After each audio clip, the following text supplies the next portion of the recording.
कलोवा नगर में महान राजा विशालराव राज करते थे। उनकी 7 पुत्री थी।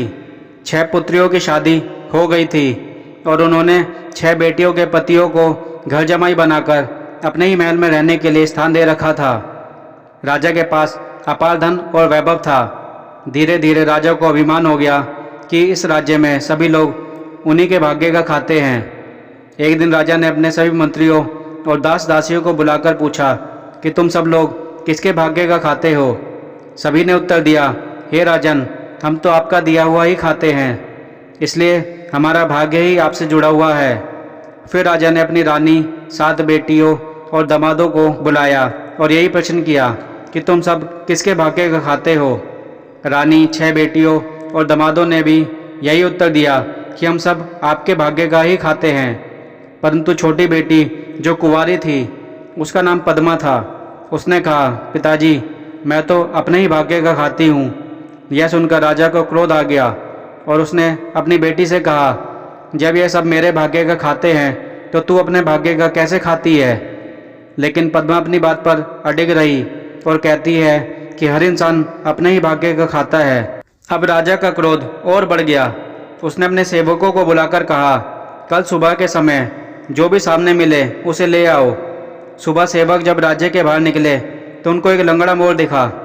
सेवक ने सोचा, अगर मोर को पकड़ कर ले गए तो राजा पद्मा की शादी इस मोर से करवा देंगे और हम पाप के भागी बन जाएंगे। यह सोचकर सेवक वापस महल में आ जाते हैं। सेवकों को खाली हाथ देखकर राजा बोले, क्या हुआ, कोई मिला नहीं। तब सेवक ने कहा, महाराज, सुबह का समय था, कुछ महिलाएं पानी भरने के लिए जा रही थी। अब महिलाओं से तो पद्मा की शादी करवा नहीं सकते। तब राजा आदेश देते हैं कि कल फिर जाना, मुझे पद्मा का भाग्य देखना है।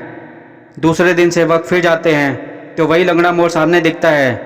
तब वह सोचते हैं कि जब पद्मा के भाग्य में यह मोर ही लिखा है तो हम कर ही क्या सकते हैं। तब वह मोर को पकड़कर राजमहल ले आते हैं। राजा उस मोर की शादी अपनी बेटी से करवाने का आदेश देते हैं। जब पद्मा को पता चलता है कि मेरी शादी मेरे पिताजी मोर से करवा रहे हैं, तब पद्मा उनके सामने एक शर्त रखती है कि अगर यह मोर मेरे हाथ से दाना चुग लेगा तो मैं इससे शादी करूंगी, वरना नहीं करूंगी। राजा शर्त मान लेते हैं। तब पद्मा अपने हाथ में दाना लेकर मोर के सामने बैठती है तो मोर दाने चुग लेता है। तब राजा पद्मा की शादी मोर से करवा देता है और बैलगाड़ी में बिठाकर सेवकों को आदेश देता है कि इसे वन में छोड़ आओ। सेवक पद्मा और मोर को वन में छोड़ाते हैं। रात के समय आकाश में बिजली चमकने लगती है, बादल गरजने लगते हैं, आंधी तूफान आ जाता है। पद्मा मोर को लेकर एक वृक्ष के नीचे बैठ जाती है। तभी वृक्ष की एक डाल टूटकर मोर के ऊपर गिर जाती है और मोर मर जाता है। तब पद्मा विलाप करने लगती है और कहती है, हे भगवान, तुम मेरी कौन सी परीक्षा ले रहे हो। पहले मेरी शादी मोर से करवा दी, अब वह मोर भी मर गया, अब मैं कहाँ जाऊँ।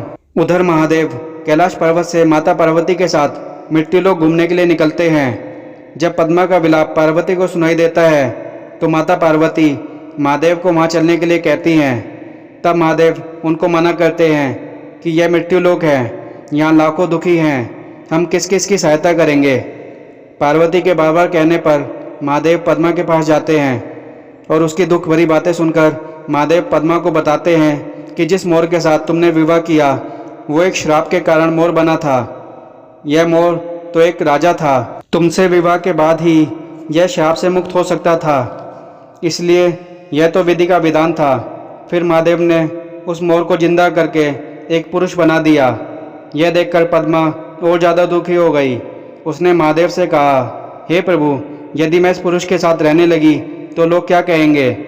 तब महादेव ने उस पुरुष के सिर पर एक मोर कलगी लगा दी और एक राज्य का राजा बना दिया और कहा, आज से इसे पूरा संसार राजा मोरध्वज के नाम से जानेगा।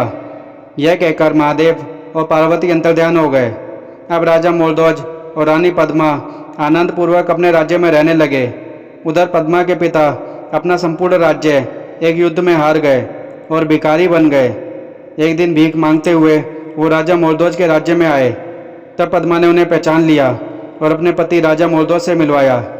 तब पद्मा के पिता उससे नाराज होकर कहते हैं कि मैंने तो तेरी शादी मोर से करवाई थी, तब रानी पद्मा ने पूरी बात अपने पिता को बताई कि किस तरह महादेव ने उस मोर को राजा मोरध्वज बनाया।